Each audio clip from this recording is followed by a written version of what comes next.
Puta, voy, perme.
Buenas tardes, buenos días a todos. Vamos a iniciar la presentación. Solo Abigail, ¿me escuchas solo para la prueba de audio?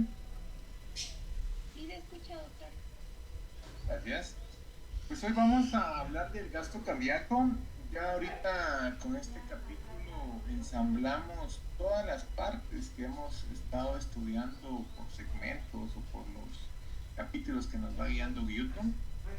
Ya con este capítulo nos permite a nosotros integrar la gran mayoría de los conceptos, cómo va a interactuar en el corazón.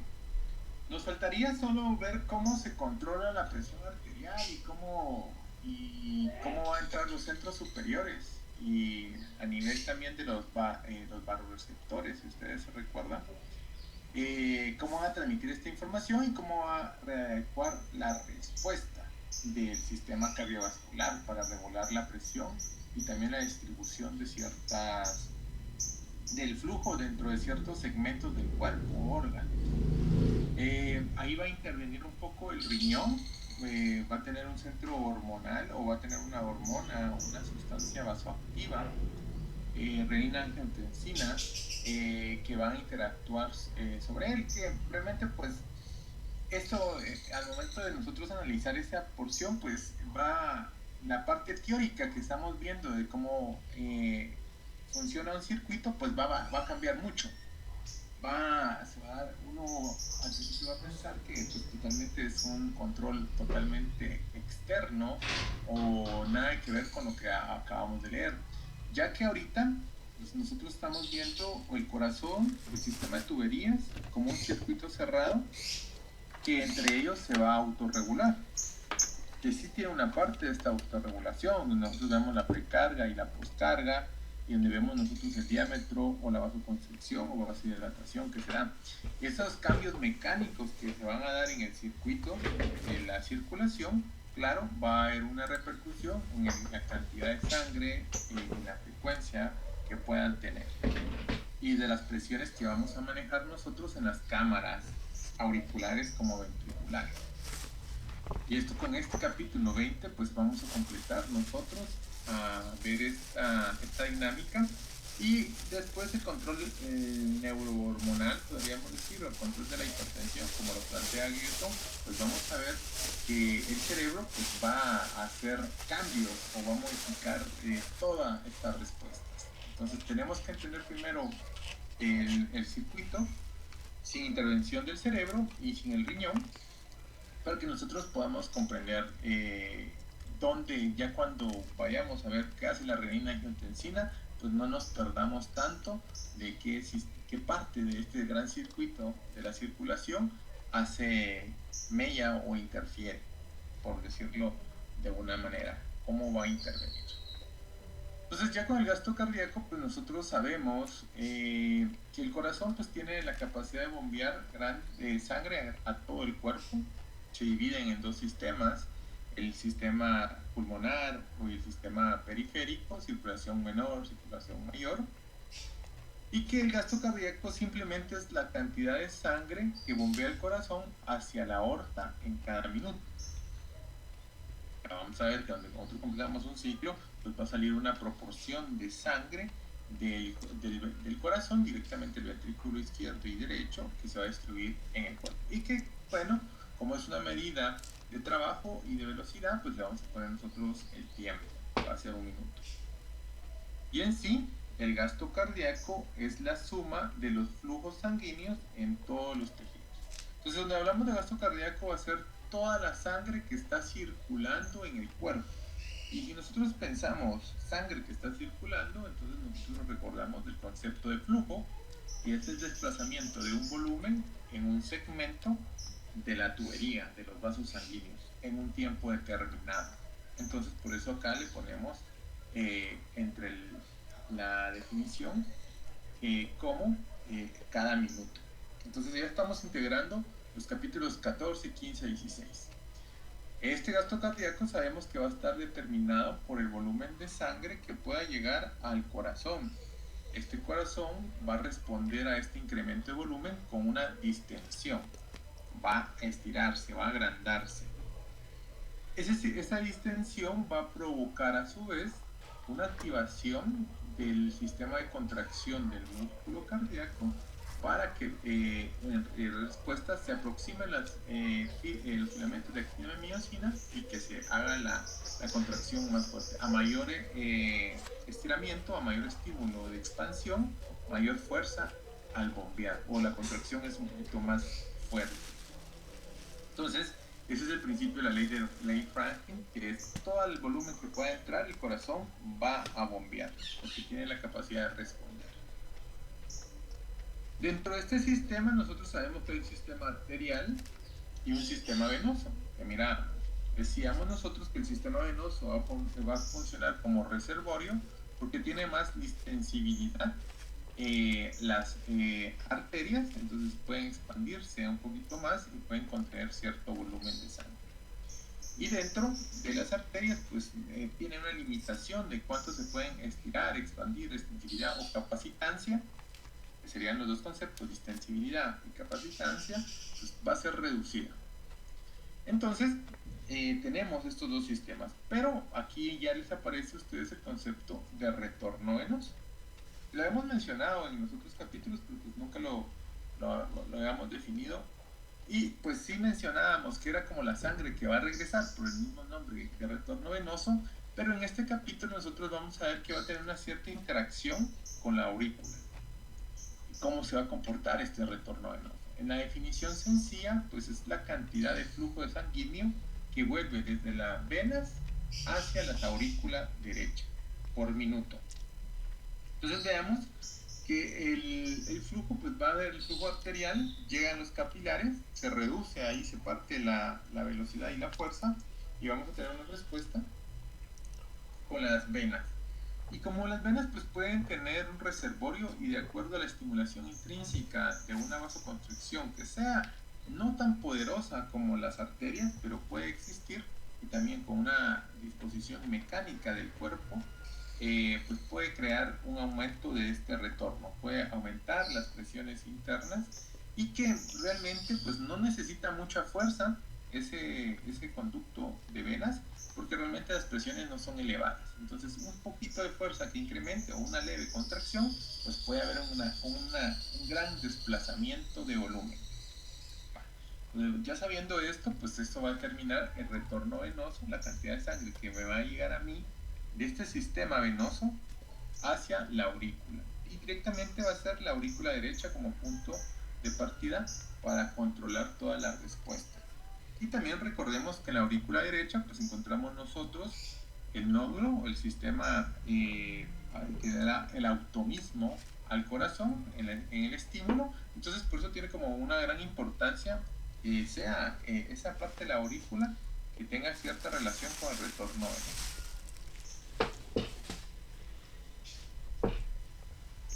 En sí, el gasto cardíaco, pues vamos a ver que puede afectarse o hacer la energía o la cantidad de sangre que va a estar determinada de acuerdo a los estímulos intrínsecos del cuerpo, como los niveles básicos del metabolismo, que ya hemos hablado, que era parte del metabolismo, va a ser un autocontrol en los tejidos a nivel de la microcirculación, que claro, también va a intervenir un poco en la respuesta si necesitamos que llegue mayor sangre o que haya una cierta distribución de estos fluidos o de la sangre dentro de los tejidos. El aumento del ejercicio pues sí va a aumentar el gasto en general de todos los tejidos y por ende va a tener que afectar al gasto cardíaco. La edad del paciente también va a intervenir, no es lo mismo tener 15 años que tener 80 años, pues la actividad metabólica va a disminuir al tiempo, o sea, a mayor edad que tengamos nosotros, nuestro metabolismo va a ir reduciéndose. Entonces, también va a influenciar cómo va a responder el gasto cardíaco. Y bueno, el tamaño del organismo, no es lo mismo una persona de bajo peso que una persona con un exceso de peso.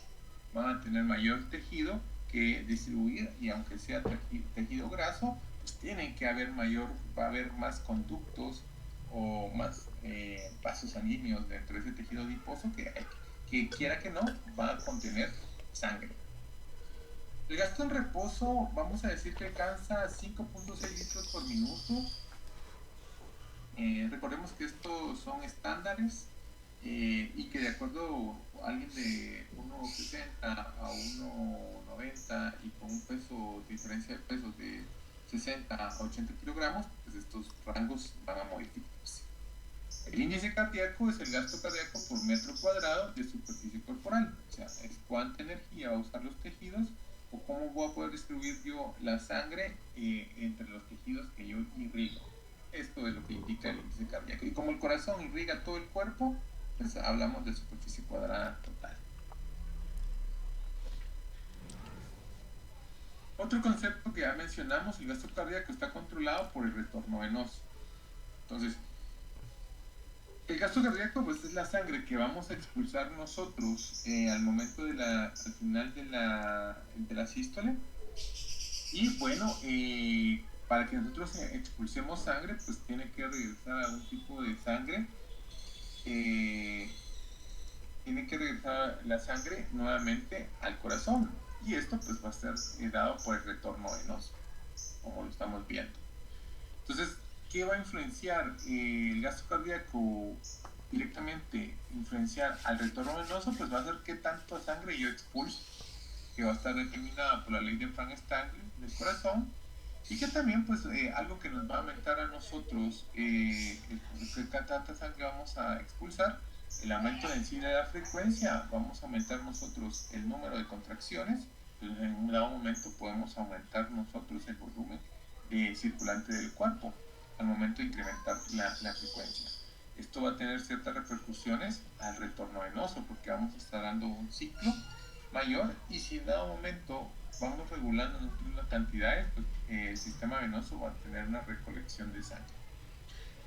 Y también vamos a ver que el retorno venoso va a estar influenciado por el reflejo de Bain-Brightnell, que simplemente consiste en lo siguiente. Nosotros sabemos que las cámaras auriculares y ventriculares pues, tienen la capacidad de distenderse. También mencionábamos en otros momentos que entre la aorta iban a haber varoreceptores y quimiorreceptores. Y que los varoreceptores que hemos estudiado en otro momento decimos que van a medir la tensión o la extensibilidad de algún segmento. Entonces, de la misma manera mencionábamos que en la aorta hay algunos de estos varoreceptores. Vamos a ver nosotros que también vamos a tener alguna sensibilidad dentro de la aurícula derecha.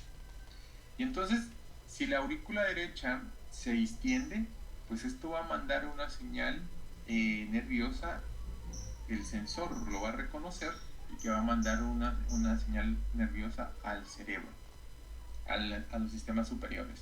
Y en los sistemas superiores pues van a dar un reflejo que puede ser, no tanto a la aurícula, porque nosotros ya sabemos que la aurícula pues no va a tener mayor efecto dentro del aumento de la presión o de la cantidad de sangre que pueda llevar al ventrículo.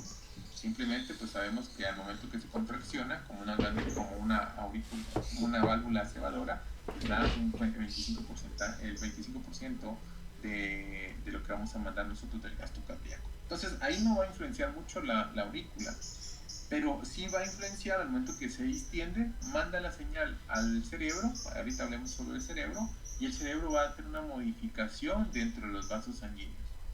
Va a ser puede aumentar la frecuencia cardíaca, con eso sí va a aumentar el gasto, puede aumentar también la vasoconstricción o vasodilatación, y eso va a repercutir en el sistema periférico del retorno venoso, porque nosotros ya sabemos que al momento de reducir o dilatar o vasoconstricir, pues va a cambiar esas presiones como de la resistencia dentro de los conductos, que va a modificar a su vez el flujo sanguíneo que pueda pasar la microcirculación. Entonces, ese reflejo del cerebro brain o brain bringer consiste en eso. Entonces, tenemos que saber que el gasto cardíaco es igual que... Entonces, todo lo que estoy comentando, que dice el capítulo en sí, pues simplemente lo vamos a resumir en esta gráfica. El gasto cardíaco va a ser equivalente o es igual al flujo sanguíneo total de todo el sistema.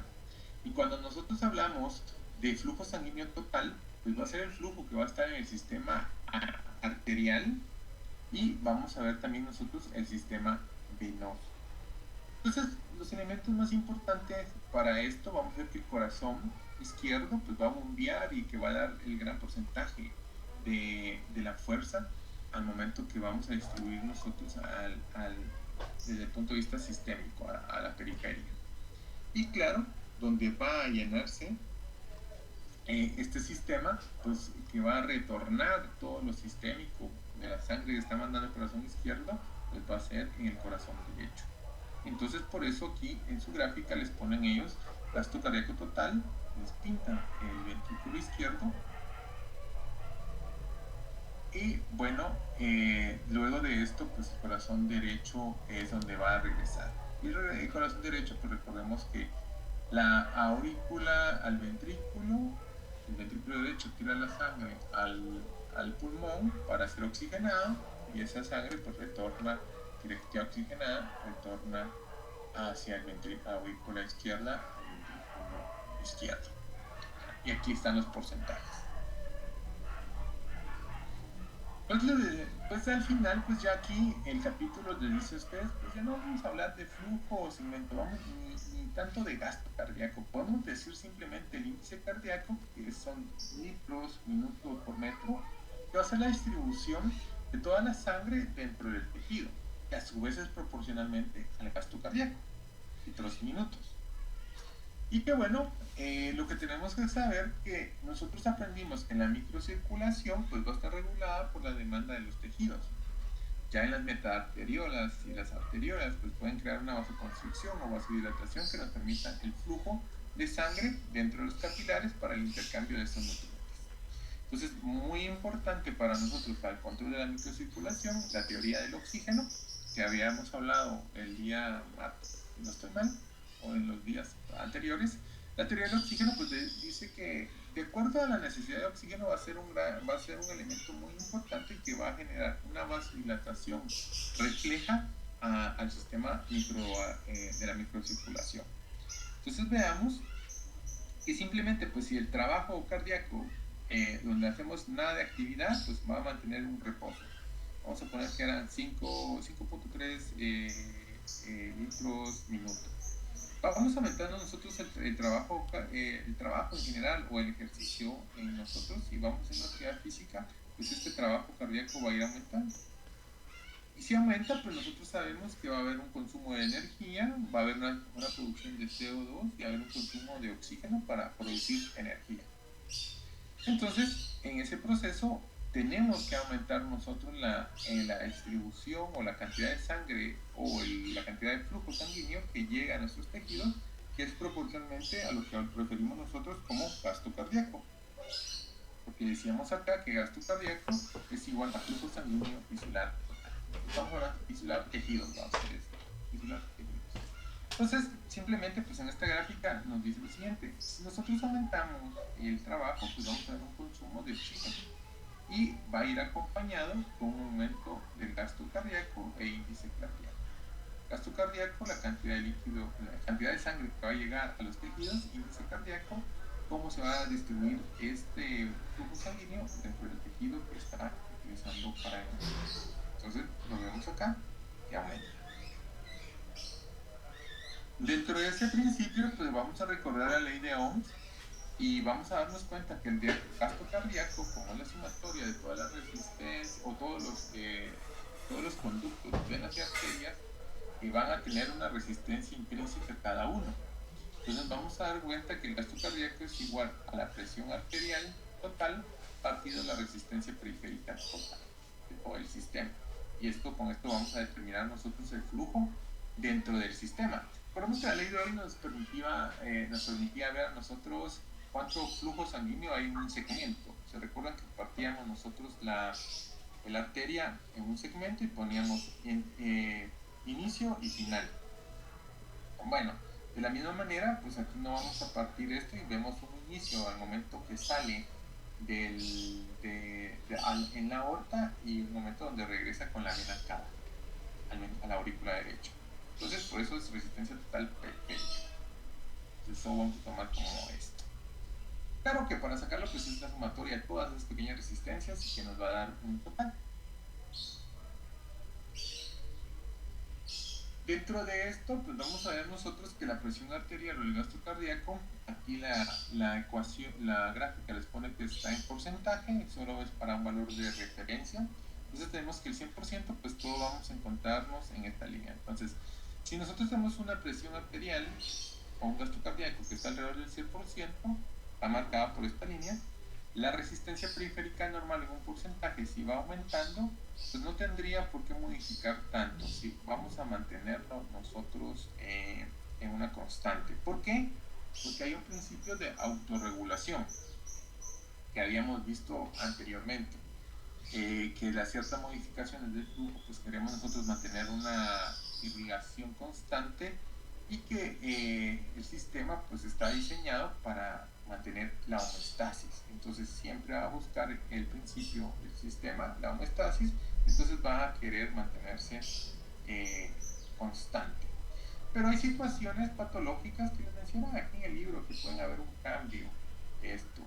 Entonces van a ver si hay una reducción mucho directamente de la resistencia periférica total, que no podamos nosotros, o que hay una intervención que no nos podamos autorregular, como el beribémico, el circuito, el hipertiroidismo, pues va a crear en su momento que tengamos que aumentar el gasto cardíaco para poder suplementar todas las demandas de estas patologías.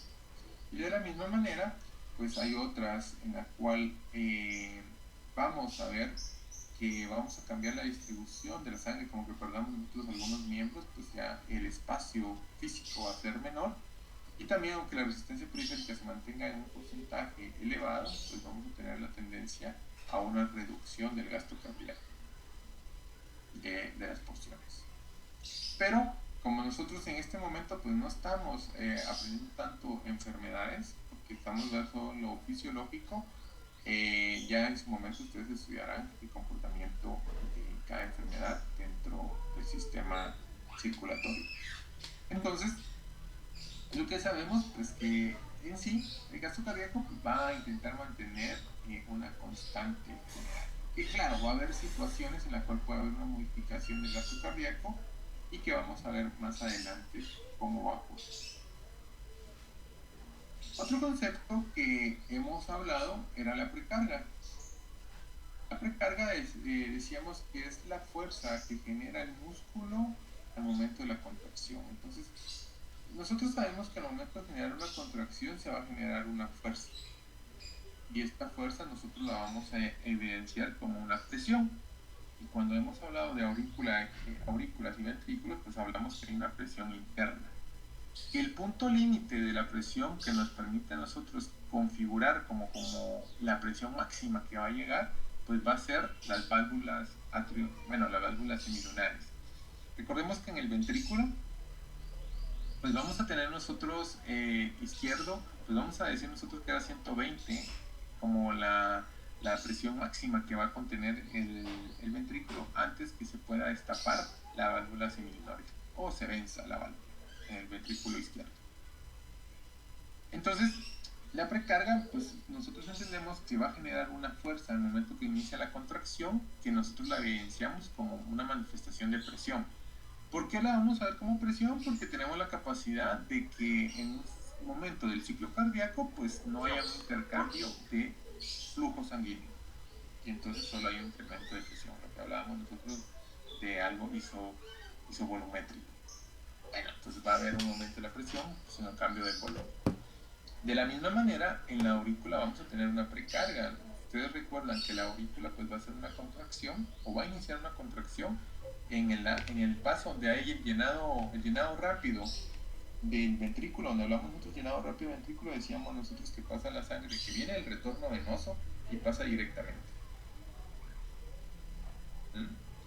Luego, pues decíamos que va a iniciarse una pequeña contracción de la aurícula, que nosotros ya sabemos que es del polo superior o del cuerpo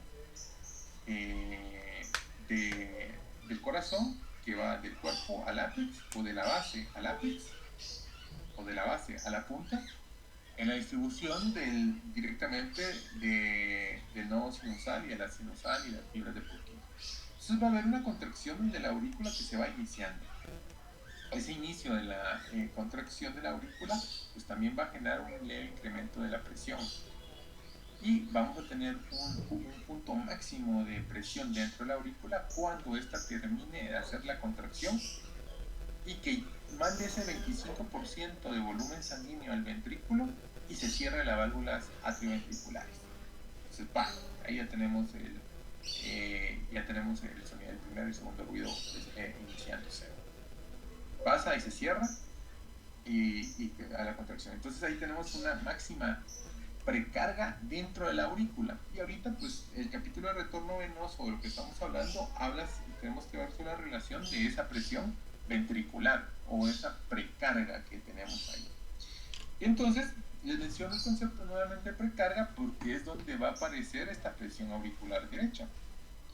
Entonces decíamos en otros capítulos que nosotros, aunque la presión auricular vamos a darle un valor que puede aumentarse a más 3, a más 5, se mencionaba ahí donde se forman las ondas A, B, C, ¿se recuerdan? Que lo vamos a ver nosotros en el retorno venoso o en la presión yugular.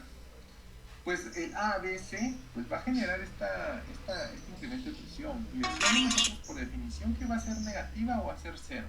O sea, no va a poner cierta resistencia al retorno venoso. Y por eso aparece acá como menos 4. Y que sí, en el tiempo, esta presión nosotros sabemos que puede llegar a más 4, o en el capítulo dice que a veces a más 5, y que va a haber una diferencia entre aurícula derecha y aurícula izquierda, pero realmente ahorita pues la aurícula derecha es la que va a controlar el retorno venoso. ¿Por qué? Porque va a ser el gran porcentaje de sangre que entre por las venas cava, tanto superior como cava inferior. Entonces, podemos ver que normalmente pues va a estar en menos 100, llamémoslo en menos 2, y esto va a ser el gasto cardíaco, va a ser 10.5. Decíamos nosotros que el gasto cardíaco es 5.1 o 5.2 litros por minuto, eso es el gasto cardíaco, pero entre las definiciones que vimos en los otros capítulos decíamos que el corazón siempre va a mandar más sangre de lo necesario, que está en los otros capítulos.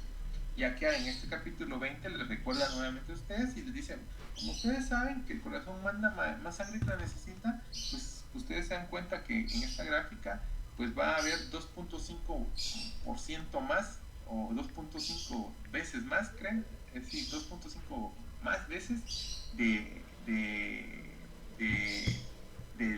gasto cardíaco. Entonces les dice que vamos a mandar 10 a 13, aquí les da en este capítulo 13 litros por minuto. Pero lo que tenemos que saber nosotros es el concepto que el corazón pues va a bombear más sangre de lo necesario y que siempre va a ser aproximadamente 2 veces lo necesario y a veces 2.5. ¿Por qué es importante esto? Porque ya en la práctica clínica, pues como les digo, distinto es un paciente de 100 kilogramos y un paciente de 50 kilogramos. Entonces, no vamos a decir, no nos vamos a aprender el 13.5 tanto de memoria para el tiempo de la práctica. Para finalidades de ahorita, de este año, pues sí, se les va a preguntar porque es como una parte de la comprobación, o se les puede preguntar algo así como 13.5, aunque en las preguntas que llevo no va a eso.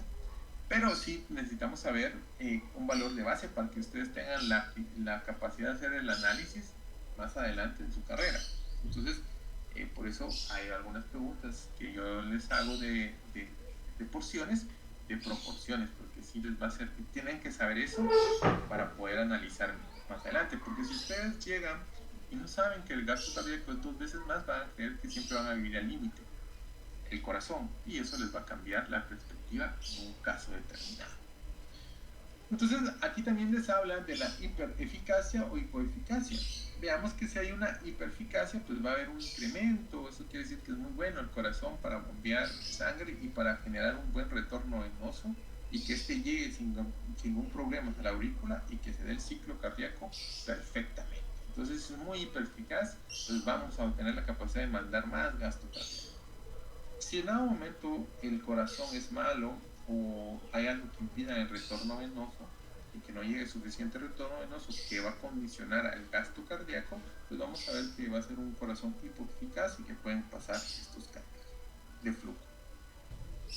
Gasto cardíaco o flujo, como ven, es un sinónimo casi. Entonces vamos a ver que el corazón hipereficaz se puede dar por una estimulación nerviosa, la estimulación simpática, o sea, el simpático siempre va a estimular al corazón y el parasimpático siempre lo va a inhibir al corazón. También, si es un músculo muy fuerte, muy desarrollado, una hipertrofia del músculo cardíaco, pues va a causar que sea un corazón hipereficaz. Es lo esperado fisiológicamente. Un corazón hipoeficaz, o sea que no es tan bueno, puede ser por un aumento de la presión arterial contra la cual debe bombear el corazón. Esto quiere decir que las arterias no sean no tengan tanta distensibilidad, tanta capacitancia y que pongan mucha resistencia al desplazamiento del flujo.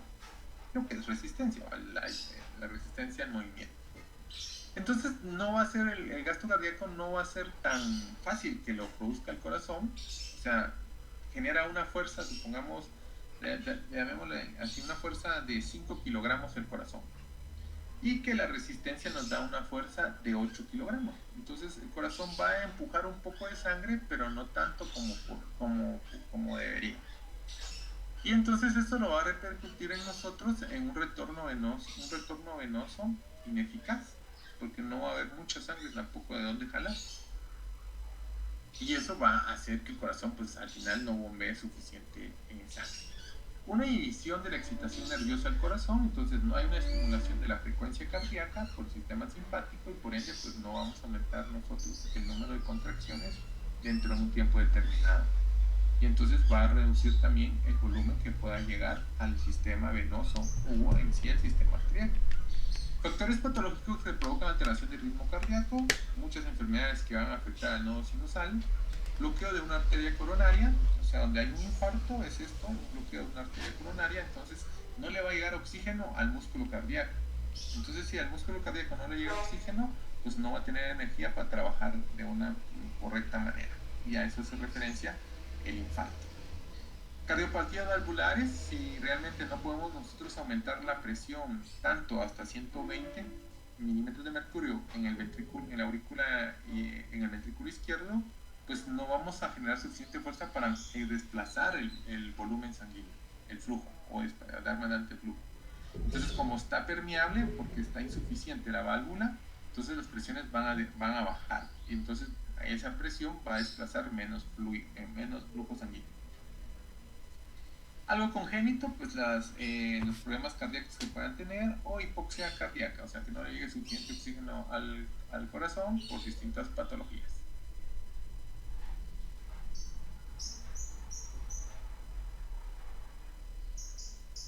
Esta gráfica les menciona ahí que hace un experimento, si no estoy mal, con un perro y que le administran cierto medicamento para que inhiba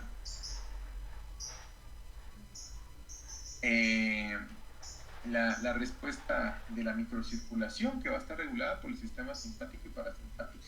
O sea, el sistema nervioso va a influenciar mucho la microcirculación, que la microcirculación en sí pues, va a tener un elemento de importancia en la resistencia, del árbol arterial y venoso. Entonces veamos que cuando hay un control del sistema nervioso, que es en color rojo, pues vamos a ver que el gasto cardíaco podemos nosotros mantenerlo siempre directamente al alza. O sea, si hacemos ciertos cambios Alexa, ¿qué temperatura hace afuera? al espécimen, pues vamos a ver que siempre pues, va a intentar mantener siempre un gasto cardíaco Alexa, pon música. o que va a estar tendencia al aumento. Y que si le quitamos Alexa, apaga la luz. el control nervioso, sin control nervioso, pues el gasto cardíaco no va a modificarse mucho. Alexa, O sea, añade no leche va a a mi tener compra. como información en los centros superiores de cómo se encuentra la situación, y entonces al final pues va a estar inhibido. Entonces el gasto cardíaco no va a haber cierta modificación. Y de acuerdo, pues el gasto cardíaco pues va a influenciar también a la presión arterial, y el comportamiento de la dilatación o la constricción o vasodilatación de las arterias pues va a influenciar sobre la presión arterial. Veamos que si no hay una intervención directamente del sistema nervioso, directamente en el tiempo, la presión arterial tiende a caer. Y si cae mucho la presión, pues pueden haber lesiones en órganos y nos pueden causar la muerte, o una hipotensión nos puede matar. Con el sistema nervioso activado, pues vamos a ver que va a intentar mantener la presión constantemente. O sea, el objetivo es mantener una presión constante o entre un rango en la cual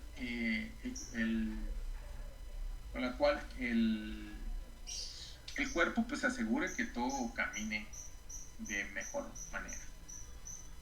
Entonces vamos a ver que hay 4 factores que determinan el gasto cardíaco, que lo hemos visto no solo en este capítulo, pues que no lo menciona también totalmente en este capítulo, pero uniendo todo lo que hemos leído, pues nos damos cuenta que el gasto cardíaco va a tener factores cardíacos que va a ser influenciar, como la frecuencia cardíaca. También vamos a ver factores de acoplamiento. Esto es esta gráfica donde dice factor de acoplamiento, es en el sistema como vemos, el ciclo cardíaco tiene un conjunto de pasos que lo podemos graficar nosotros en el electrocardiograma para tener una visión gráfica, que va contrayéndose la aurícula, va desplazando el flujo interno, entra a llenarse también al ventrículo, se cierran las válvulas atrioventriculares, se comienza a despolarizar y despolarizar. Pues hay un efecto de acoplamiento y una secuencia que sigue. Lo que nosotros hablábamos al momento de evaluar el electrocardiograma, pues hablábamos nosotros del ritmo sinusal. Entonces tenemos ahí una forma en la cual se tiene que actuar el corazón para darnos cuenta nosotros directamente cómo debe ser. Y eso es el factor de acoplamiento. ¿Y qué interviene ahí? La precarga. Al final, pues, la precarga, ya mencionamos, ese es el proceso de la contracción que genera una resistencia. ¿Y qué lo genera a ustedes? El paso del impulso de la estimulación del nodo sinusal, que va haciendo mella en los miocitos, y que estos a su vez hay una distribución de este cambio potencial dentro del sinsitio. ¿Qué es un sinsitio? Pues es un conjunto de células que actúan como uno solo. Y los sinsitios que existen pues son los auriculares. Bueno, el sinsitio auricular, que es la masa muscular de la aurícula, con la masa de los ventrículos. Luego de esto, pues vamos a ver que en ese fenómeno que estamos viendo de la traducción de un potencial de acción, pues va a haber un efecto de una contractilidad miocárdica, que son eventos que se da el desplazamiento de actina-miocina, que donde entra el calcio, que está entre los tubos longitudinales y está en el sarcolema o en el retículo sarcoplasmático directamente del miocardio, de los miocitos, cardiocitos directamente, y vemos que también pues, va a estar influenciado también por este potencial de acción, y eso genera la contractilidad miocárdica, que una buena contracción que se desplace correctamente este potencial de acción, pues vamos a hacer que genere suficiente fuerza para que podamos expulsar el volumen sanguíneo. Y esto va a determinar el gasto cardíaco. Y luego pues va a estar la postcarga.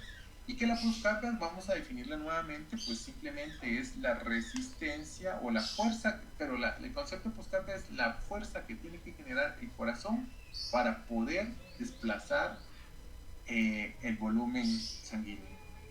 Y que eso a su vez pues va a estar influenciado por la resistencia vascular sistémica o resistencia vascular. Es la fuerza que se va a oponer a este movimiento. Luego de esto también este capítulo le menciona otro elemento. Nosotros ya conocemos la presión pleural y también hablábamos de la caja torácica, que existe una presión propiamente dentro de esa cavidad. Entonces vamos a ver que el aumento de la presión intrapleural aumenta la presión de la aurícula derecha. Entonces, el aumento de la presión intrapleural, como lo vemos en esta gráfica, pues vamos viendo que menos 5 a menos 4, menos 2, a más 2, pues vemos un efecto de acoplamiento o de compensación de la aurícula derecha. Vamos viendo que va a ir aumentando su presión interna. Digamos, si la presión está a menos 4, a menos 5, menos 4, pues vamos a estar entre menos 0, entre menos 4 a 0, que diga. Ya nos estamos acercando más al 1, como menos 2, y ya estamos positivos, pues tenemos que va a haber un aumento de la presión auricular derecha hacia lo positivo.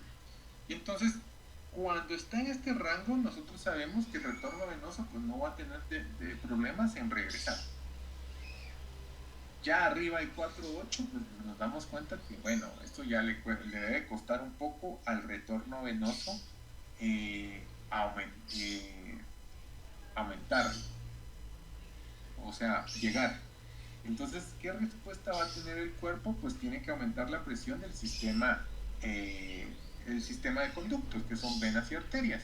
Y entonces empieza a hacer un aumento de presión en todo el sistema para aumentar la respuesta y el desplazamiento. Y entonces, por eso puede haber hipertensión. Eso solo lo vamos a dejar así hasta este momento. Para ver cómo va a afectar este retorno venoso, pues nos damos cuenta que la curva, la aurícula va a influenciar mucho sobre el retorno venoso. Vamos a decir que la presión en la aurícula derecha ejerce una fuerza retrógrada sobre las venas para impulsar el flujo de sangre desde la vena hacia la aurícula. Entonces, nosotros veamos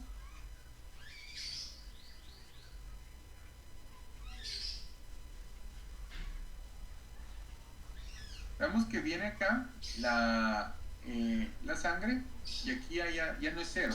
Entonces, cuando era 0, entraba fácilmente, sin mayor problema. Por algún motivo que no vamos a mencionar ahorita, pues está aumentando la presión de la aurícula. Bueno, simplemente pues tal vez por el efecto de la presión de intrapleural o de la caja torácica aumenta y va aumentando una compensación del aumento de la presión a más 4, a más 8, pongamos más 8. Entonces, este retorno venoso que no tenía ni una resistencia, pues ya no va a poder pasar tan fácil. Va a haber una reducción del volumen de llenada del ventrículo y estos al momento de desplazarse en todo pues se va a evidenciar que no estamos mandando suficiente sangre al cuerpo. Y entonces el sistema, el cuerpo en sí lo va a detectar y ¿qué va a hacer? Pues si no me está llegando sangre, pues aumentemos la presión para aumentar la cantidad de sangre que voy a desplazar y también podemos aumentar la frecuencia cardíaca como un efecto compensador. Y entonces en ese proceso pues aumentamos la presión arterial de todo el árbol, de todo el sistema cardiovascular, de todo esto. Repercusión de aumento de presión de acá y aumento de vasoconstricción acá, pues va a tener un efecto en el retorno venoso, que podamos nosotros vencer más 8, por ejemplo. Entonces vamos a intentar retornar la sangre al mismo nivel para que sense que todos los tejidos le esté llegando sangre. Eso lo podemos nosotros visualizar en el comportamiento de la aurícula derecha. Entonces veamos acá, les pone acá la gráfica, curva de retorno venoso normal. Entonces tenemos una presión que decíamos nosotros por emisión, que es la aurícula derecha es negativa o es cero. Esa es la presión en la aurícula. Entonces vemos que en ese retorno venoso, en esos valores de presiones dentro de solo la aurícula derecha, pues vemos que la meseta y la zona de transición, pues no hay mayor cambio. Veamos que pasa suficiente retorno venoso. Aquí está en litros 7 litros por minuto. Veamos, pongamos un 7. 7 litros por minuto. En la zona de meseta, pues no hay ningún problema. Sabemos que esta aurícula pues tiene un fenómeno de contracción, lo sabemos, que inicia una despolarización, inicia la contracción directamente de la base y que se va a hacer terminar la contracción para hacer una válvula cebadora. En ese paso, pues va a haber un aumento de presiones. Lo que dice acá, que aumenta la fuerza retrógrada, entonces viene aquí el flujo de sangre, esto digamos que es sangre entrando. Empieza a contraerse la aurícula, entonces aumenta las presiones y entonces el flujo de la sangre, lo poco que entró, también puede sacar un poco. Y choca ahí. Tiene un chorro para acá y un chorro para allá. Sería el flujo retrógrado. Como no es tanta la fuerza, pues todavía va a pasar y esto va por el volumen, va a intentar pasando, pero va a llegar a un punto en el cual puede limitar el flujo de sangre. Como lo vemos aquí en la pendiente. Aquí se reduce, ya no están pasando los 7 litros, aquí ya están pasando 3 litros. Eso es lo que dice la gráfica. Si llegamos nosotros a una presión excesivamente alta, como más 8, pues ahí nos damos cuenta que ya es muy difícil que el retorno venoso por sí solo pues pueda entrar sangre.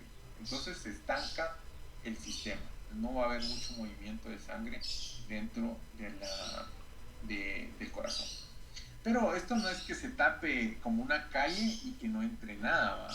Porque recuerden ustedes que dentro del corazón o el ventrículo pues queda un volumen residual.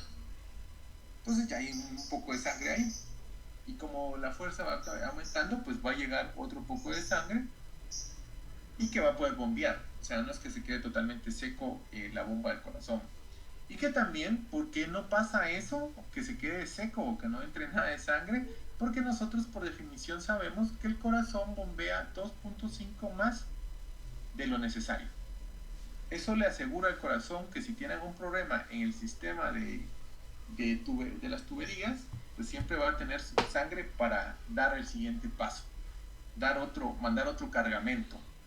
Y en el paso de mandar ese siguiente cargamento, pues él puede hacer las modificaciones, aumentar la frecuencia, vamos a aumentar la retención de líquidos en el riñón, por decir, ya está entrando el riñón, a retener líquidos para que aumente el volumen de sangre y entonces asegurar un suministro. Eso es lo que hace el corazón. Y por eso tiene 2.5 más de gasto cardíaco que él manda. La presión media de llenado sistémico obliga a la sangre sistémica a volver hacia el corazón. Entonces hay una presión media, o sea, dentro del circuito hay una presión constante que va a permitir que continúe esta maquinaria. La resistencia del flujo sanguíneo entre los vasos periféricos y la aurícula pues también va a determinar esta curva de retorno venoso. Y si hay mucha vasoconstricción, pues sí puede disminuir el flujo, pero nunca va a desaparecer. Si pasa eso, pues entramos nosotros en un paro cardiorrespiratorio. O sea, se para el corazón. O sea, no sigue esa bomba trabajando.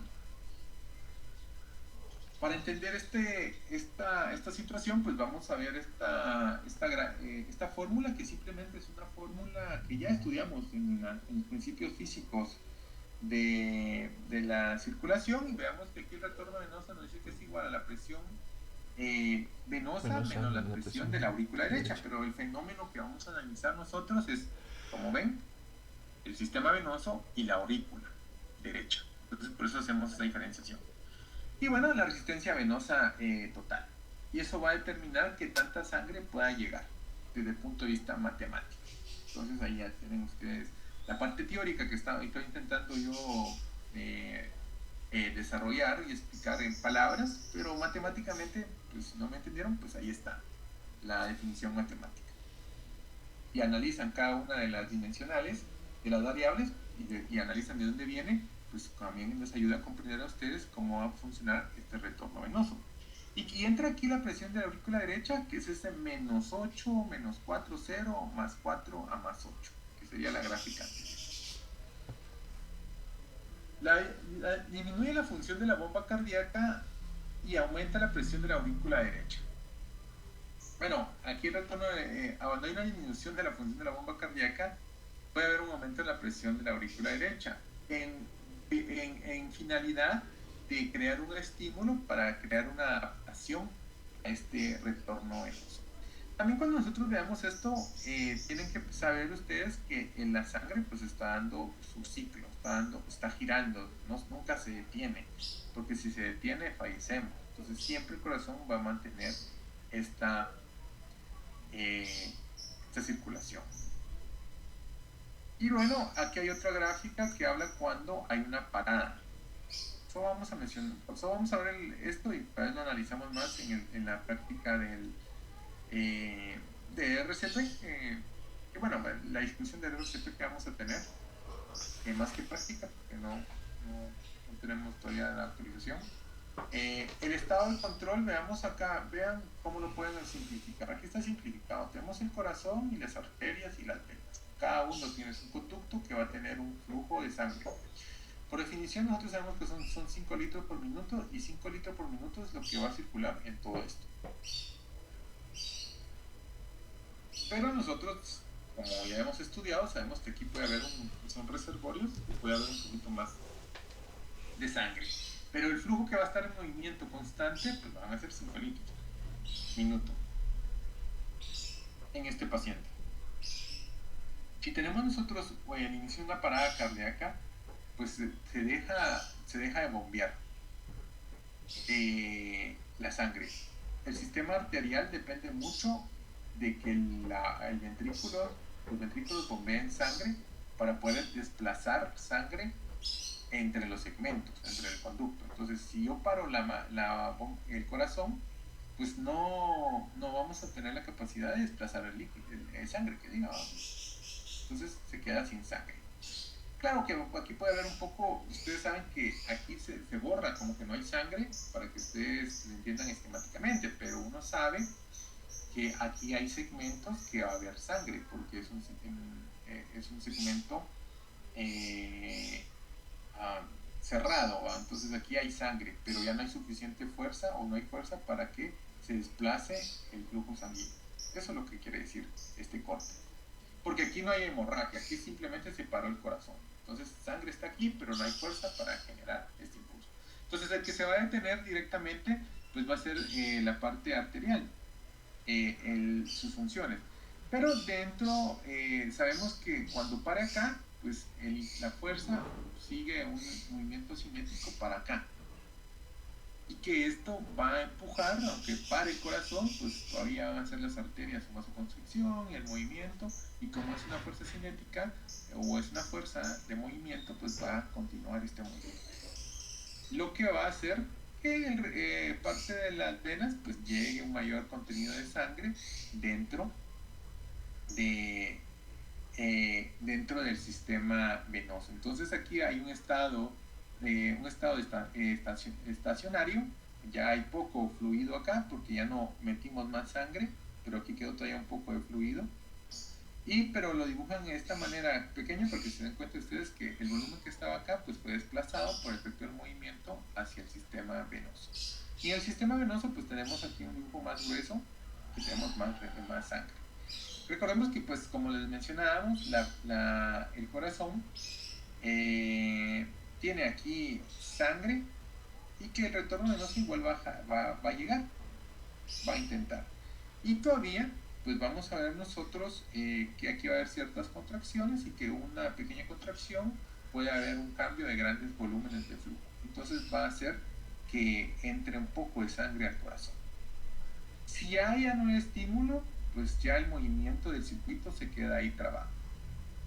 ¿Por qué? Porque si llega la fuerza acá constantemente, hay contracción, llenamos la aurícula, podemos llegar al ventrículo,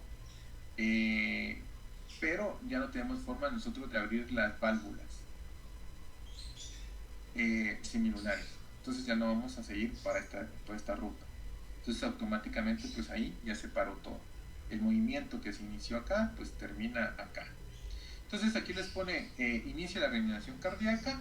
Entonces nosotros empezamos a hacer compresiones y entonces poco a poco vamos a ir intentando a mantener el fluido. Y como las compresiones cardíacas nosotros pues no es como que tuviera el corazón trabajando, pues no va a mandar los 5 litros minuto. Ya si leyeron algo, pues hablan de compresiones efectivas que tienen una profundidad y un ritmo determinado en el cual con eso intentamos nosotros mantener una buena irrigación a todo el cuerpo, donde hablamos de compresiones efectivas. Entonces digamos, cuando hacemos unas compresiones ahí, pues mantenemos al menos un flujo que da este sistema de ciclos. Esto a grandes rasgos. Hay otros elementos, aquí les ponen la resistencia desde el punto de vista matemático, pero ahorita entendamos esta idea que les comparto yo así.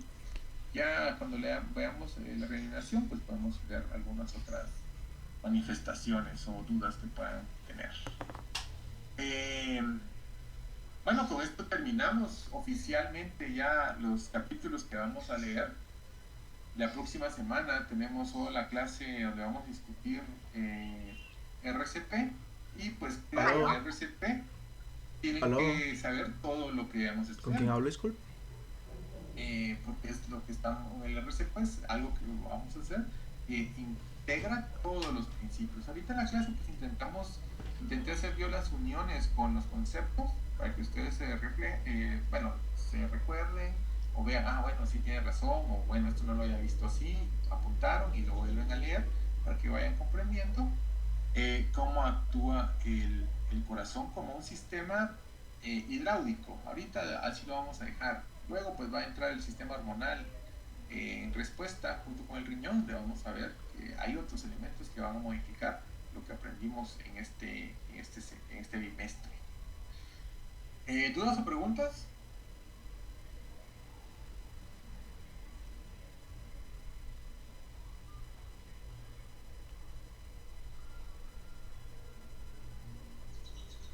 Bueno, con esto terminamos la clase del día de hoy. Los veo el día martes para la discusión. Para intentar discutir algo, pues que ya todo ya lo saben, en principio teórico de YouTube. Y tocamos tal vez discutir algunas cosas importantes que pone ahí el manual y algo para ponernos así como en sintonía de cómo se hace el RCP. Bueno, tengan buena tarde, los veo la próxima semana. Gracias, doctor. Buen día. Gracias, doctor. Ya.